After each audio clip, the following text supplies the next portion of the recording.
नमस्कार दोस्तों। तो पाकिस्तान एक बार फिर से पूरी दुनिया के सामने एक्सपोज होने वाला है और इसका मेन कारण है तहुर राणा। तो फाइनली 14 साल बाद और 17 घंटे की फ्लाइट के बाद भारत तहुर राणा को यूएस से वापस ले ही आया। पर आपको जानकर बहुत हंसी आएगी कि जैसे ही तहुर राणा भारत लैंड होने वाला था, वैसे ही पाकिस्तान की तरफ से स्टेटमेंट आती है और पाकिस्तान अपने आप को तहुर राणा से डिस्टेंस कर लेता है। और पाकिस्तान का कहना है कि हमें नहीं पता ये तहुर राणा कौन है, जो कि बाद में आपको पता लगेगा कि ये तहुर राणा पाकिस्तान की मिलिट्री में ही एज अ डॉक्टर काम करता था। ये डिटेल्स में समझते हैं कि पाकिस्तान क्यों डरा हुआ है और इस टेररिस्ट तहुर राणा का क्या रोल था 26/11 के हमले में। और इस बात पर पाकिस्तान का मानना है कि 2 डिकेड्स यानी कि 20 साल से तहुर राणा ने अपनी आइडेंटिटी नहीं शो करी है और यह अभी पाकिस्तानी सिटीजन नहीं बल्कि कैनेडियन सिटीजन है। और अभी पाकिस्तान की बात कहीं ना कहीं सही भी है कि तहुर राणा कैनेडियन सिटीजन है, लेकिन पाकिस्तान की आर्मी में और पाकिस्तान की ISI में कहीं ना कहीं इसका बहुत बड़ा रोल है। लेकिन क्वेश्चन यहाँ आता है कि ये इतना मैटर क्यों करता है और इसकी वजह से पाकिस्तान क्यों इतना घबराया हुआ है। और जैसा कि आपको भी पता होगा कि 26/11 के हमले में ट्रायल सिर्फ अजमल कसाब का हुआ था, जो कि 2008 से 2012 तक उसका ट्रायल ही चला था। और अब ये दूसरा बंदा है तहुर राणा, जिसका भारत में ट्रायल चलेगा। और इस तहुर राणा ने पीछे से पूरी भूमिका निभाई थी 26/11 के हमले में। तो आइए पहले जानते हैं डिटेल्ड इन्फॉर्मेशन की तहुर राणा है कौन और ये कहां से बिलोंग करता है। तो इसका पूरा नाम है तहुर हुसैन राणा और इसकी उम्र है 64 वर्ष और इसकी नेशनैलिटी है कि ये बॉर्न तो पाकिस्तान में हुआ है, लेकिन 2 डिकेड से कैनेडियन सिटीजन बन बैठा है। और इसका प्रोफेशन है फॉर्मर पाकिस्तानी आर्मी डॉक्टर और ये खुद को एक बिजनेसमैन भी बताता है। तो आइए और जानते हैं कि इसके कनेक्शन क्या थे टेररिज्म के साथ में। तो ये टेररिस्ट शिकागो में एक कंपनी चलाता था इमिग्रेशन सर्विसेज के नाम की और ये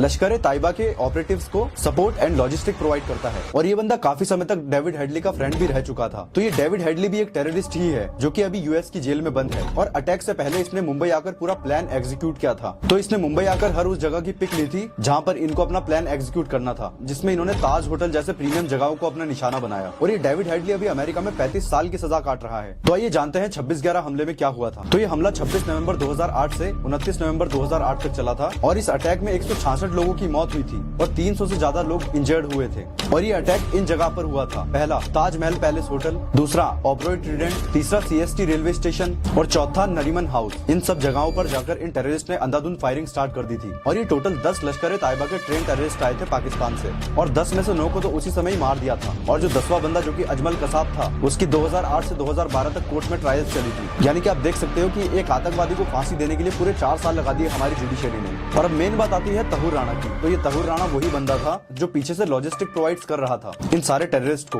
और डेविड हेडली को फॉल्स आइडेंटिटी दिलाने में भी इसी का हाथ था। और इस आदमी पर और भी बहुत सारे चार्जेस लगे हैं। लाइक 2011 में इसने लश्कर ताइबा को सपोर्ट किया था एक डेनिश न्यूज़पेपर को अटैक करने में, पर वो अटैक उस समय फेल हो गया था। और इस पर 26/11 के ट्रायल्स भी अमेरिका में चल रहे थे, लेकिन उसमें इसको छोड़ दिया गया था। तो 2020 में इंडिया रिक्वेस्ट करता है अमेरिका से कि इसको री अरेस्ट किया जाए और 2020 में यूएस इसको री अरेस्ट करता है लॉस एंजलिस से according to the US extradition treaty 1997 के तहत। और फिर इस आतंकवादी का यूएस के डिस्ट्रिक्ट कोर्ट में ट्रायल चलता है और वहां पर ये अपील करता है कि एक बार ये निर्दोष साबित हो चुका है तो दोबारा इस पे ट्रायल्स नहीं चलाने चाहिए। और इसका यह भी मानना था कि इसको अगर भारत भेजेंगे तो वहां पर इसको सही तरीके से ट्रीट नहीं किया जाएगा और इसको बहुत ही ज्यादा टॉर्चर किया जाएगा। और फिर 2025 में यूएस सुप्रीम कोर्ट इसकी अपील को डिनाई कर देता है और इंडिया को अलाउ कर देते हैं इसकी एक्स्ट्राडिशन के लिए। तो इस तहुर राणा को 10 अप्रैल 2025 को 14 घंटे की फ्लाइट के बाद NIA की पूरी सिक्योरिटी में भारत लाया गया और अभी भी ये NIA की टाइट सिक्योरिटी में है। और अब सबसे पहले इसको पटियाला हाई कोर्ट ले जाया जाएगा और वहां पर इसकी NIA से अरेस्ट की मांग की जाएगी। तो जाते जाते तो बस मेरा यही कहना है कि मुझे नहीं लगता कि इसको भी अभी फांसी होने वाली है, क्योंकि जैसे अजमल कसाब को हमने 4 साल बिठाकर खाना खिलाया था, वैसे ही इसको भी 10 साल तो खाना खिलाएंगे ही सही। क्योंकि जिस देश में जज के घर से ही 15-15 करोड़ रुपए निकलते हैं, तो वहाँ की जुडिशरी से हम क्या ही अपेक्षा कर सकते हैं। तो जाते जाते सिर्फ मेरा आपसे इतना ही कहना था कि आप लोग भी देखते जाइए